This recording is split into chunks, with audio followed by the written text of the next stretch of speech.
Hey everybody, welcome back into Occupy Democrats on a glorious Christmas Eve. And in this breaking story, Donald Trump would have a lot of hashtags we could associate, but the best one, the most appropriate one, is simply Transactional Trump. Because what Trump will always say is not, hey, I'll scratch your back if you scratch mine. No, he goes, I'll scratch your back if you pay me.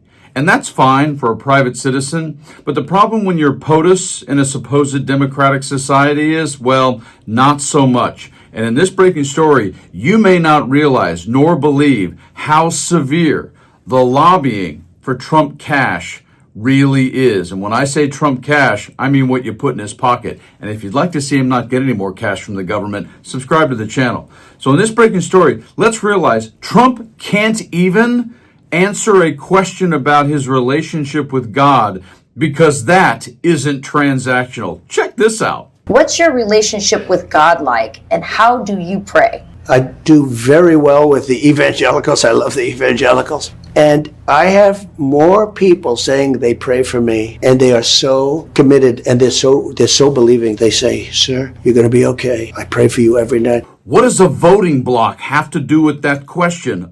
Zero. And more importantly, when it comes to the Saudis and cash and the dismemberment of Jamal Khashoggi, this is how he answers that one here. They'd like the United States to order the FBI to investigate Jamal Khashoggi's death and possibly MBS's involvement in it. Will you allow the FBI to do that? I think it's been heavily investigated. By who? By everybody. What about the FBI? Here's where I am. You ready? Mm-hmm. If you're going to look at Saudi Arabia, and I only say they spend $400 to $450 billion over a period of time buying equipment. That's the price. As long as they keep buying, you'll overlook some of this behavior.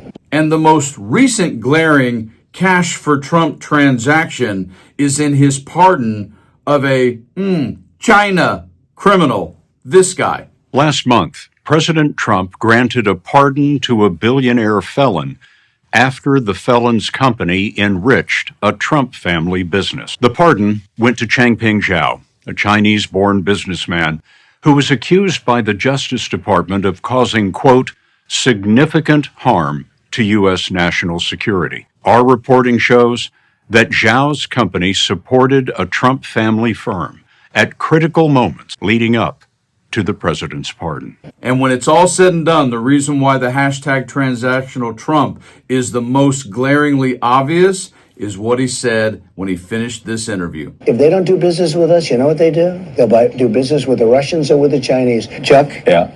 Take their money. Take their money, Chuck. Take the money, Chuck. Because in this breaking story, you're going to be blown away by what's going on underneath what we can't see. Because Trump isn't pay to play. No, he's a pay to pardon pimp. That's the president of the United States. Check this story out. $6 million bounties on the table for securing a Trump pardon report. Donald Trump's significant increase in presidential pardons during his second term has attracted intense lobbying efforts, with millions of dollars being offered to secure clemency for wealthy convicted clients. According to the Wall Street Journal, Trump's pardon activity stands in stark contrast to his first term. Previously, he issued only one early pardon before granting approximately 140 acts of clemency in his final days in office.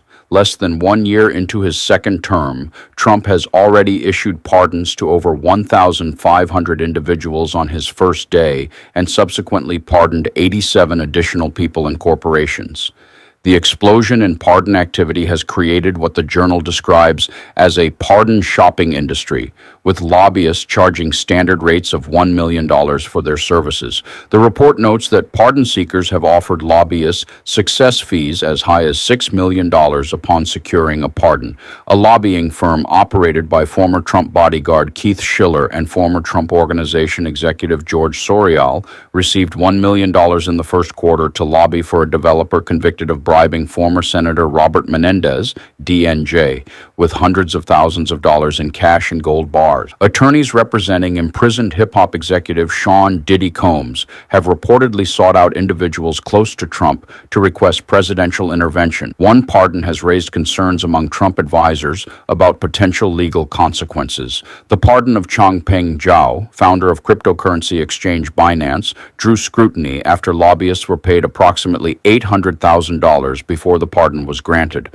Trump advisors reportedly worry that the Zhao pardon will become a focal point for Democratic investigations should they regain control of the House or Senate in the coming year. Folks, it's Christmas Eve. We have headhunters for pardons going on in this country. Headhunters, publicly, $6 million.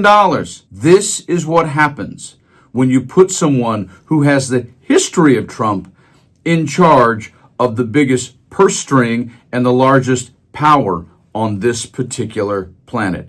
And what blows me away is that's actually how racist this country is that they voted for this man twice because of skin color, in my opinion, more so than the concept of the Constitution, democracy, and any form of fairness or balance. You guys have a lovely holiday. Like and share the video. Stay frosty.